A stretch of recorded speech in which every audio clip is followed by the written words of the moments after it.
Bismillahirrahmanirrahim. Assalamualaikum warahmatullahi wabarakatuh. Alhamdulillahirabbil alamin wassalatu wassalamu ala asyrafil anbiya'i wal mursalin wa ala alihi wa sahbihi ajma'in.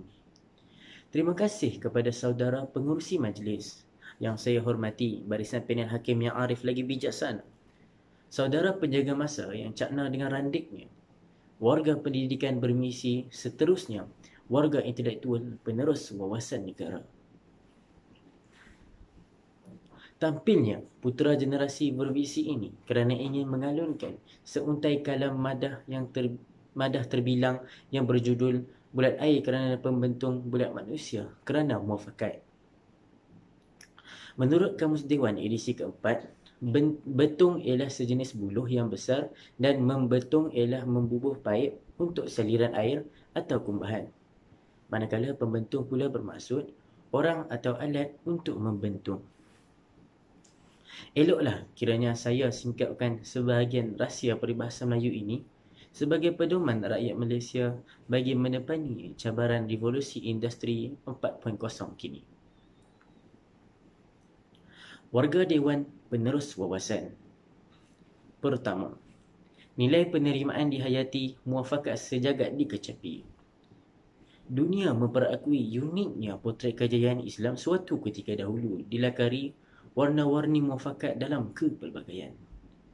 Umat Islam ketika itu hidup seayat sekata, ibarat seikat bagai sirih, seliang bagai tebu, serumpun bagai serai. Firman Allah dalam surah Al-Imran ayat 103.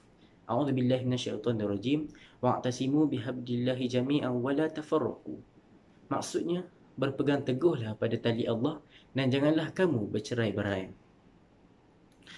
Peristiwa hijrah ialah titik peralihan penyelaman insan dari kemuncak kefasadan, penindasan, fitnah, kezaliman dan perkauman sempit. Hasil kejayaan hijrah terbentuklah Piagam Madinah yang melahirkan masyarakat baharu yang merdeka, bebas, adil dan padu di bawah kepimpinan Nabi Muhammad SAW. Era gemilang ini bukanlah dimiliki secara mudah. Ia dicapai oleh para pejuang yang punya kualiti dalaman terlalu luar biasa kehebatannya. Ibrahnya, Muhajirin dan Ansar bersatu mengikat satu titik kesefahaman, bahkan kaum Yahudi dan Nasrani dijamin kesamarataan yang tiada taranya. Lantaran itulah, prakarsa merakyatkan prinsip penerimaan telah lama kita laksanakan demi menghargai sumbangan semua kaum. Sistem pendidikan pelbagai aliran kita perkasakan. Bahasa ibunda dan agama lain tidak dipingkirkan. Dan setiap perayaan kaum kita raikan. Semua atas prinsip penerimaan yang menjadi acuan muafakat sejagat.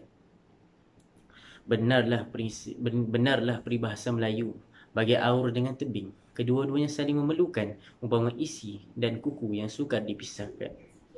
Begitulah tepatnya gambaran negara kita sejak zaman kegemilangan Melayu Melaka hinggalah kini 64 tahun pasca merdeka. Hadirin dan hadirat sekalian, kedua, nilai negara disanjung, muafakat rakyat dijunjung. Dalam melakar kejayaan sesebuah negara, semangat patriotisme mampu melahirkan bangsa yang sanggup berputih tulang dan tidak rela berputih mata demi meletakkan kepentingan negara mengatasi segala-galanya. Dalam hadis Imam Tirmizi yang diriwayatkan oleh Abdullah ibnu Abbas, Rasulullah SAW bersabda, maksudnya, betapa engkau, yakni kota Mekah, negeri yang terbaik dan engkau yang amat kucintai. Jika kerana bukan kaumku yang mengusir aku daripada bumi engkau, maka sudah tentu aku tidak akan pergi, melainkan kekal tinggal di bumi engkau. Masih ingatkah kita akan peristiwa pencerobohan Lahad Datu pada tahun 2012 yang lalu? Pembunuhan kejam lagi tragik penceroboh terhadap anggota pasukan keselamatan negara kita sewaktu itu langsung tidak mematahkan semangat perjuangan mereka untuk menjaga perbatasan negara. Kematian mereka menjadi bukti bahawa kecintaan kepada negara demi teras kemakmuran anak bangsa wajarlah diteladani dan dihayati. Sesungguhnya tanggungjawab terhadap negara bukanlah digalas di bahu mereka sahaja, bahkan menjadi sumpah setia rakyat Malaysia. Lantaran itulah, prinsip kenegaraan dapat memupuk nilai mufakat bangsa dan memperkasa peribadi generasi muda. Begitu juga diterapkan subjek hubungan etnik serta tamadun Islam dan tamadun Asia memberi kefahaman mendalam betapa pentingnya mufakat dalam kalangan rakyat. Jelaslah bahawa kecintaan kepada negara itu bukanlah sekadar ungkapan semata-mata, bahkan menjadi satu kewajipan yang perlu diterjemahkan dalam bentuk pengorbanan, sumbangan dan apa juga tindakan. Hadirin dan hadirat sekalian, ketiga, keadilan sosial dinikmati muafakat rakyat berkualiti. Dalam mengejar kemajuan, nasib rakyat tidak boleh diabaikan kerana apalah guna segala bentuk pembangunan yang gah dan maju tetapi rakyat hidup dalam kesusahan. Maka, prinsip keadilan sosial akan memungkinkan rezeki, seperiuk nasi dan gulai sebelanga dapat kita kongsi bersama. Inilah yang ditegaskan oleh Allah SWT kepada manusia dalam surah Al-Hajj ayat 7. Kaila yakuna dhulatan bainal aghniya'i minkum. Sadaqallahul azim. Maksudnya, supaya harta itu jangan beredar antara orang-orang kaya saja antara kamu. Firman Allah inilah Rasulullah SAW berpesan kepada Muaz bin Jabal ketika beliau diutuskan sebagai gubernur Yaman. Antaranya ialah, ambillah sebahagian harta daripada golongan kaya dan serahlah kepada golongan miskin. Hadis riwayat Bukhari.